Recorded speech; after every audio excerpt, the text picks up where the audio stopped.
وہ اس کے اوپر بھی میرا خیال وزیر اعظم کے دفتر کی بھی نہیں سنی گئی. تو کامران اس وقت میں نے صرف ایک بریف سا آپ کو بتا دیا کہ جو میجر ان کے آبجیکشنز تھے, اس کی نیٹی گریٹی یہ ہے کہ اگر وزیر اعظم کے آفس کی نہیں سنی گئی, وزارت خزانہ کی نہیں سنی گئی, لا منسٹری کی نہیں سنی گئی, تو پھر کچھ حد تک یہ کنسرن جائز بنتا ہے کہ پھر اسٹیٹ بینک آف پاکستان کیا پاکستان کے کسی ادارے کی سنے گا, کیا یہ پھر صرف آئی ایم ایف کو جواب دے گا یا نہیں دے گا. یہ جب پارلیمنٹیرینز اس کے اوپر ووٹ کریں گے تو ان کو یہ بات سوچنی چاہیے. میرے خیال میں میں اس پہ کنکلوڈنگ جو میری تھاٹ ہے, ظاہر ہے کہ یہ آئی ایم ایف کا ظاہر ہے کہ سارا سب کچھ کیا ہوا ہے, لیکن آئی ایم ایف کو ہر چیز پر بلیم کرنا میرے خیال میں درست نہیں ہے. پاکستان میں ظاہر ہے کہ کوئی بھی جب سے پاکستان بنا ہے, وہ سویلین قیادت ہو یا ملٹری ڈکٹیٹرز ہوں, ایک چیز ان میں کامن رہی ہے, ہر جو حکومت ہے وہ آئی ایم ایف کے پاس گئی ہے. اب آئی ایم ایف کے پاس اگر آپ بار بار جائیں گے, اور ہر دفعہ ہم آئی ایم ایف سے ان کو لارا لگا کے پیسے تو ان سے لے لیتے ہیں, لیکن جو ریفارمز ہم نے کرنی ہے تھوڑے سے سٹیپ لیتے ہیں, ایک سٹیپ لیتے ہیں, 2 سٹیپ پھر پیچھے واپس چلے جاتے ہیں. اب وہ وہاں پر بات آ گئی ہے کہ آئی ایم ایف کو پتا ہے کہ اب اگر ان کو قرضہ دینا ہے, ان کا پروگرام بحال کرنا ہے, تو پھر اس طریقے سے کام نہیں چلے گا. اور یہی میرے خیال میں بنیادی وجہ ہے. یہ وہ ریفارمز تھیں جو ہمیں خود کرنی تھیں. اگر ہم خود یہ پہلے سے کر لیتے تو آج ہمیں اس طرح سے آئی ایم ایف سے ڈکٹیشن لینے کی ضرورت نہ پڑتی. اپوزیشن جس طریقے سے کہتی ہے کہ ہم نے آئی ایم ایف کے سامنے پاکستان کو گروی رکھ دیا ہے, ان اپوزیشن والوں کو یہ بھی نہیں پتا کہ انہی کی حکومتوں میں وہ بھی آئی ایم ایف کے پاس جاتے رہے. یہاں پہ بریک لیں گے اور اپوزیشن کے ایک اہم رکن ڈاکٹر مفتاح اسماعیل ہمیں جوائن کریں گے, ان کے سامنے یہ تمام معاملات رکھیں گے.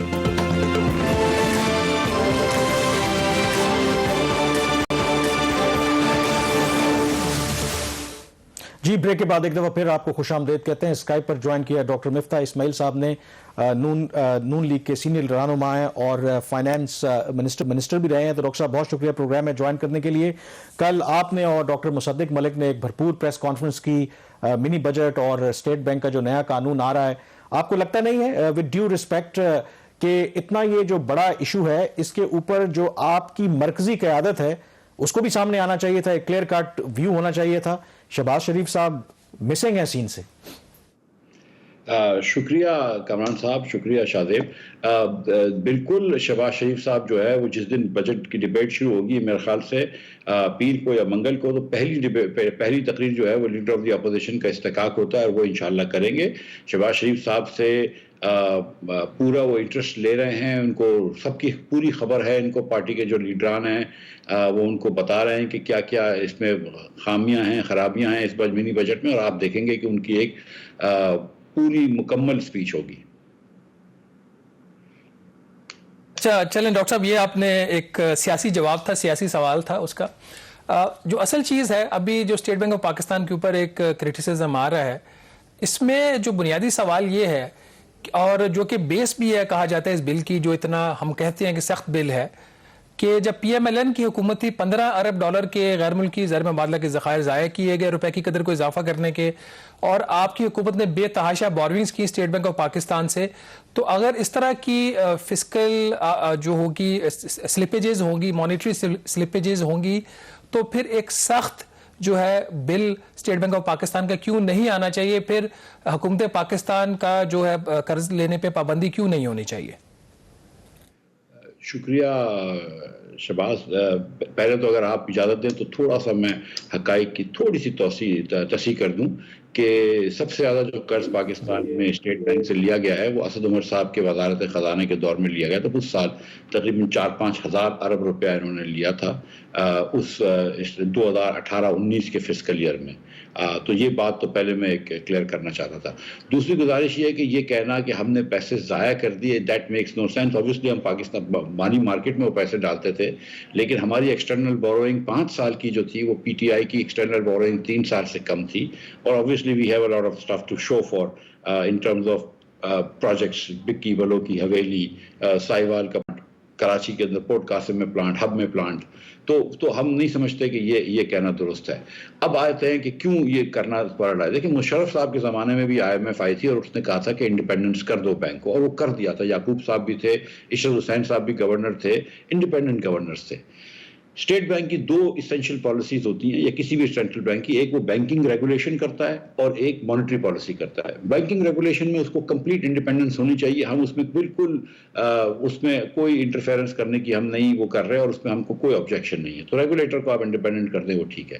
دوسری بات آتی ہے مانیٹری پالیسی کی. اب آپ جانتے ہیں شاہ زیب کامران آپ دونوں جانتے ہیں کہ مانیٹری پالیسی اور فسکل پالیسی کا چولی دامن کا ساتھ ہے. ہم ایسا کیسے کر سکتے ہیں کہ ان دونوں کو الگ کر دیں, ان دونوں کو ڈیورس کر دیں؟ مجھے یہ بتلائیے کہ اگر فائنانس منسٹر کی ذمہ داری ہے کہ وہ ڈالر لے کر آئے ملک میں بورو کر کے, لیکن بینک والے کی ذمہ داری ہے کہ وہ کرنسی کا ریٹ سیٹ کرے, اگر وہ دونوں آپس میں بات نہیں کریں گے تو وہ کیسے کام چلے گا؟ مجھے یہ بتائیے کہ بورو فائنانس منسٹری کرتی ہے لیکن اس کا ایجنٹ اسٹیٹ بینک ہوتا ہے, انٹرسٹ وہ ڈیسائیڈ کرتا ہے. اگر یہ آپس میں بات کریں گے تو کیسے کام چلے گا؟ مجھے اور تو دوسری بات یہ ہے کہ یہ آئی ایم ایف اگر اتنا انڈیپینڈنس چاہتی ہے اسٹیٹ بینک کو تو اپنے آپ سے بھی انڈیپینڈنٹ کرے. آئی ایم ایف اپنے آپ سے تو انڈیپینڈنس نہیں کرتی. آپ آئی ایم ایف تو لکیر کھینچ کے دیتی ہے کہ جو ہم نے لکیر کری ہے اس پہ آپ فقیروں کی طرح چلیں گے, ورنہ تو آئی ایم ایف آپ کو انڈیپینڈنس مطلب آئی ایم ایف وانٹس کہ اسٹیٹ بینک پاکستان سے تو آزاد ہو جائے لیکن آئی ایم ایف سے آزاد نہ ہو. یہ میرے خیال سے کسی اکنامک تھیوری کے حساب سے یہ بات درست نہیں ہے. چلے مفتاح صاحب ذرا اسپیسیفکس پہ آ جاتے ہیں. کنسرنز ہیں کیا اپوزیشن کے اور خاص کر کے پی ایم ایل این کے؟ کیا آپ سمجھتے ہیں کہ اسٹیٹ بینک کا قانون میں اگر یہ رکھا گیا ہے کہ زیرو بورونگ ہونی چاہیے, کیا یہ غلط سٹیپ ہے آپ کے خیال میں؟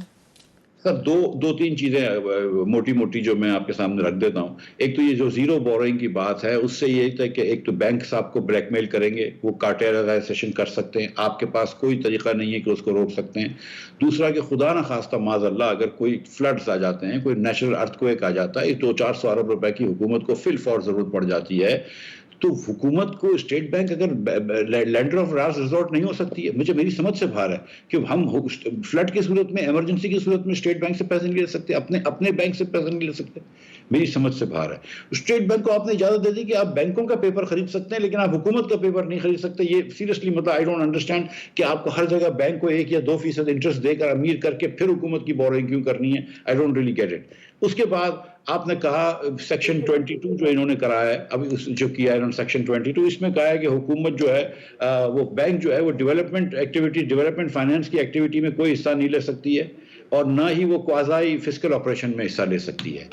تو ڈیولپمنٹ کا مطلب یہ ہے کہ اگر جب آپ کہتے ہیں کہ ایس ایم ای کو لینڈ کرو, آپ کہتے ہیں ریل اسٹیٹ کو لینڈ کرو, آپ کہتے ہیں خواتین کو لینڈ کرو, آپ کہتے ہیں فارمرز کو لینڈ کرو, تو اب آپ نے سیکشن 22 کے اندر آپ نے لکھ دیا کہ اسٹیٹ بینک یہ نہیں کر سکتی ہے. اس کے بعد آپ نے لکھا ہے کہ کوازائی فسکل آپریشن بھی نہیں کر سکتی ہے. اس کے تحت تو ایکچولی ذرا سا کمپلیکیشن ہے کیونکہ ایک جگہ اور آپ نے ری فائنانس کی تو اجازت دے دی ہے, لیکن بہت ساری ایکٹیویٹیز اسٹیٹ بینک جو کرتی ہے اس کی آپ نے پابندی لگا دی ہے.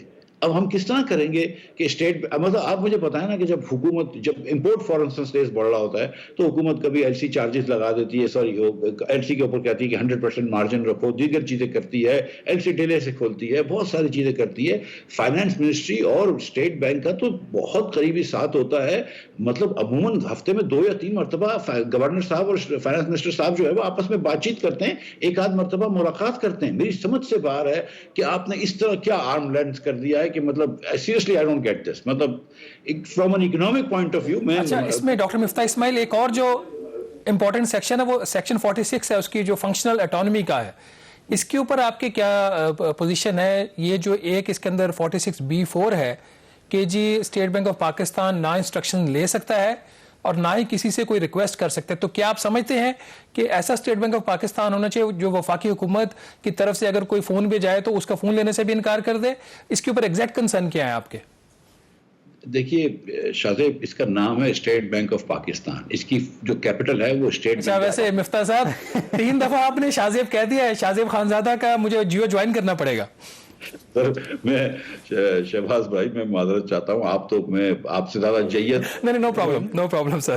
شہباز شریف صاحب بھی ناراض ہو جائیں گے لگتا ہے. شہباز کا نام نہیں لے رہے آپ.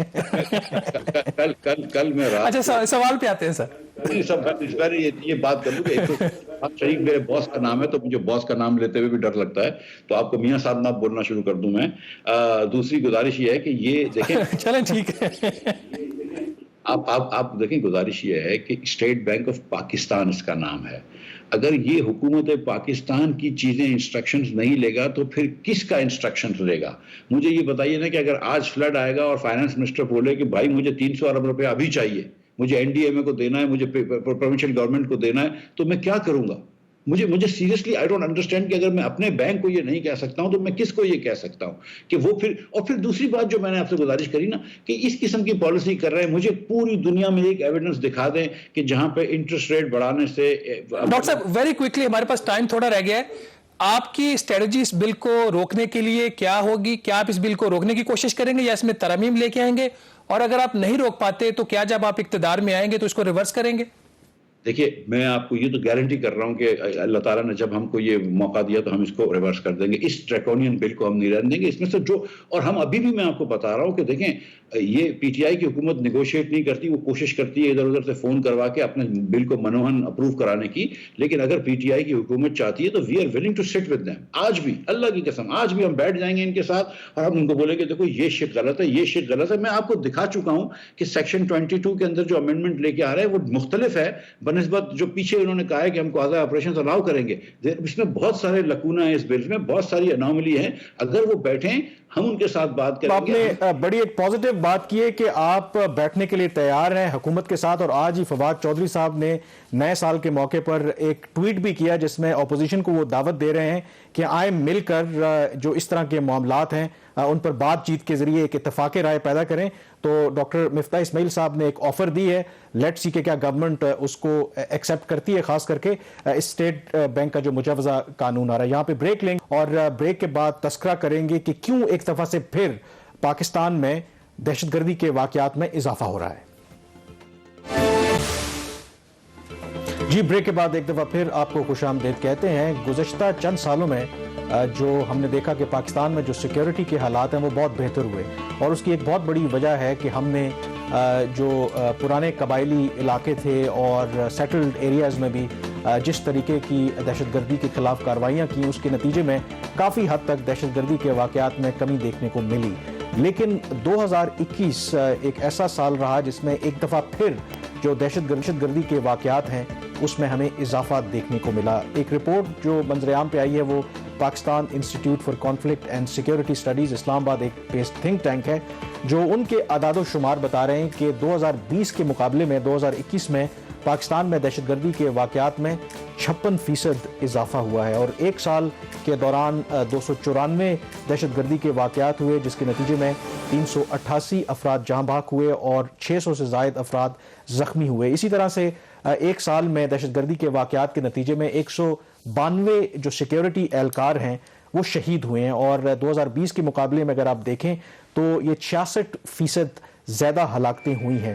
اسی طرح سے جو سیکیورٹی فورسز ہیں 2021 میں دہشت گردوں کے خلاف اپنی کارروائیاں جاری رکھی, اور اس کے نتیجے میں اس رپورٹ کے مطابق 188 دہشت گرد ہلاک کیے گئے اور 220 افراد جو ہیں وہ گرفتار ہوئے. اس میں جو اہم پہلو ہے کہ دہشت گردی کے واقعات میں باوجود اس کے کہ کالعدم تحریک طالبان پاکستان نے 1 ماہ کی جنگ بندی کا اعلان بھی کیا, اس کے باوجود دہشت گردی کے واقعات میں اضافہ ہوتا رہا. سوائے سندھ اور گلگت بلتستان کے باقی تمام جو علاقوں میں دہشت گردی کے واقعات میں اضافہ ہوا, اور جو سب سے زیادہ متاثر ہوا صوبہ وہ بلوچستان کا ہے جس میں 103 واقعات ہوئے دہشت گردی کے جس کے نتیجے میں 170 افراد جاں بحق ہوئے. تو شہباز اس میں جو سب سے اہم پہلو ہے, اس رپورٹ میں بھی اس کا ذکر کیا گیا ہے کہ جیسے ہی افغانستان کے اندر مئی 2021 میں غیر ملکی افواج کا انخلاء شروع ہوا اور طالبان کا اوفینسو تیز ہوا, اسی دوران پاکستان میں دہشت گردی کے واقعات میں بھی اضافہ ہونا شروع ہوا.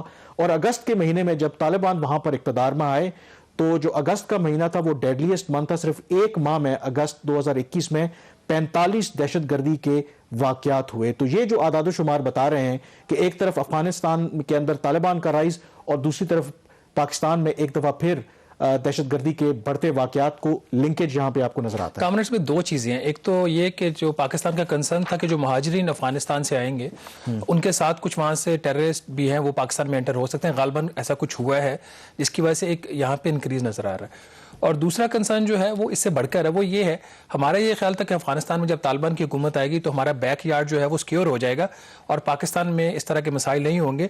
تو پاکستان کے جو نیشنل سیکورٹی کے ادارے ہیں ان کو اس بات کا جواب دینا چاہیے کہ اب جو انکریز ہو رہا ہے ٹیررزم میں، اس کی کیا وجوہات ہیں، کیا ہماری جو وہ اسٹریٹجک ڈیپتھ والی پالیسی تھی وہ غلط ہے. تو اگر تو حالات اسی طرح رہ رہے ہیں، چینج ہو رہے ہیں، تو یہ بہت بڑا چیلنج ہے، کیونکہ پاکستان کی توقعات تو یہی ہے افغان طالبان سے کہ وہ ٹی ٹی پی کو کسی طریقے سے ٹیکل کریں گی، اور انہوں نے مذاکرات کروانے کی کوشش کی، ابھی بھی کوشش ہو رہی ہے، لیکن 2022 میں ہمیں یہ کلیئرٹی ملے گی کہ کس حد تک ہم اس پہ قابو پا لیتے ہیں. اس کے افغانستان سے ریلیٹڈ ایک اور جو ڈیولپمنٹ ہے وہ یہ ہے کہ جو ٹرائکا پلس ہے، جس میں پاکستان، رشیا، چین اور امریکہ شامل ہیں، افغانستان کے اوپر ایک اہم فورم ہے. اس کی جو لاسٹ میٹنگ ہے وہ پاکستان اسلام آباد میں ہوئی تھی، جس میں افغانستان کے ایکٹنگ جو فورن منسٹر ہیں ان کی بھی ملاقات ہوئی تھی جو ٹرائکا پلس کے ممبرز ہیں. اب یہ میٹنگ جو ہے کہا جا رہا ہے کہ اس مہینے کے آخر میں کابل میں ہونی جا رہی ہے، اور یہ پہلی میٹنگ ہوئے گی ٹرائکا پلس کی جب سے افغان طالبان وہاں پہ اقتدار میں آئے ہیں. تو دیکھتے ہیں کہ اس میٹنگ میں کیا ہوتا ہے. دوسرا شہباز، ایک اور جو اہم پالیسی جو ہم دیکھیں ڈیولپمنٹ اس ہفتے، وہ نیشنل سیکیورٹی پالیسی، نئی نیشنل سیکیورٹی پالیسی وفاقی کابینہ نے اپروو کی ہے، اور کہا یہ جا رہا ہے کہ تاریخ میں یہ پہلا موقع ہے کہ ایک نئی نیشنل سیکیورٹی کی پالیسی لائی جا رہی ہے. دو کے جو اپوزیشن کی جماعتیں ہیں، خاص کر کے نون لیگ، وہ اس بات سے اتفاق نہیں کرتے. ڈاکٹر معید یوسف جو نیشنل سیکیورٹی ایڈوائزر ہیں، وہ کہا جا رہا ہے کہ اس کے روح رواں ہیں جو نئی نیشنل سیکیورٹی پالیسی آ رہی ہے. ابھی اس کو منظر عام پر تو نہیں لایا گیا، لیکن اس کا جو فوکس ہے وہ کہا جا رہا ہے کہ عام لوگوں کے اوپر ہوگا، ہیومن سیکیورٹی اور جو معیشت اور جو اقتصادیات ہیں اس پر فوکس کیا جائے گا. اب جب یہ منظر عام پہ آئے گی تب اس پہ بات ضرور کریں گے، اور ظاہر ہے کہ یہ جو رپورٹ ہے کئی صفحات پر مشتمل ہوگی، لیکن اگر واقعی ہم پاکستان کے ٹرو پوٹینشل کو ریئلائز کرنا چاہتے ہیں تو کچھ ہم نے 3-4 ایریاز آئیڈینٹیفائی کیے ہیں. اگر ہم ان پر عمل درآمد کر لیں تو شاید یہ 100 صفحات یا کئی 100 صفحات پر مشتمل پالیسی کی ضرورت نہیں ہے، بلکہ ایک ہی صفحہ کافی ہے. اور چیزہ جو پوائنٹس اگر ہم اس میں ہائی لائٹ کریں، جو مین جو اس میں نقطہ ہے کہ سب سے بڑا فیصلہ جو ہم نے کرنا ہے کہ کیا پاکستان، جس کو ہم ایک نیشنل سیکیورٹی سٹیٹ کے طور پر جانا جاتا ہے، کیا اسے ویلفیئر سٹیٹ بنا سکتے ہیں، اور اس ویلفیئر سٹیٹ بنانے کے لیے کیا ہمیں کرنا ہے. اس ملک میں آئین اور قانون کی عملداری ہونا چاہیے، کوئی مقدس گائے نہیں ہونی چاہیے، کوئی ریاستی ادارہ، کوئی جتنے مرضی بڑے عہدے پر فائز ہے، اگر وہ کوئی غلط کام کرتا ہے، آئین اور قانون سے ماورا کام کرتا ہے، تو اس کا احتساب ہونا چاہیے. اسی طرح سے سیاسی استحکام اس ملک میں بہت ضروری ہے، اور وہ سیاسی استحکام کیسے آئے گا؟ جب جو غیر سیاسی قوتیں ہیں وہ سیاست میں اپنا کردار ختم کر دیں گی، جب انتخابات میں دھاندلی نہیں ہوگی، جب جو منتخب حکومتیں ہیں ان کو سازشوں کے ذریعے ہٹایا نہیں جائے گا. اور سب سے اہم پہلو کہ جو ہم بات کرتے ہیں مذہب میں جو سیاست کا استعمال کرتے ہیں، غیر ریاستی عناصر کو جو ہم اپنے مقاصد کے لیے استعمال کرتے ہیں، اس کا خاتمہ بہت ضروری ہے. اور سب سے آخر میں جو اہم پہلو ہے کہ ہم نے کچھ سوالات کے جوابات ڈھونڈنے ہیں، اور وہ یہ ہے کہ ہم نے ایک پیسفل نیبرہڈ اگر ڈھونڈنا ہے تو کیا ہم بھارت جیسے ملک سے مسئلہ کشمیر پر اپنے موقف میں تبدیلی کیے بغیر کیا ان کے ساتھ تجارت کر سکتے ہیں؟ یہ بہت عام سوال ہے. اس کے لیے بھارت اور چین کا ماڈل ہمارے سامنے موجود ہے. گزشتہ 1.5 سال سے ان کے درمیان سرحدی تنازع چل رہا ہے، اس کے باوجود جو بائیلیٹرل ٹریڈ ہے اس سال وہ ریکارڈ ہائی ہے دونوں ملکوں کے درمیان، اور وہ ہے $114 ارب. یہ وہ تمام سوالات ہیں، مشکل سوالات ہیں، ان کے جوابات اتنے آسان نہیں ہیں، لیکن اگر یہ نیشنل نیو جو سیکیورٹی پالیسی ہے اگر ان کے جوابات ڈھونڈ نہیں سکتی، ان کے حل نکال نہیں سکتی، تو پھر میرے خیال میں یہ وقت کا ضیاع ہی ہوگا. پروگرام دا ریویو سے اتنا ہی. کامران یوسف اور شہباز رانا کو اب اجازت دیجیے. اللہ حافظ.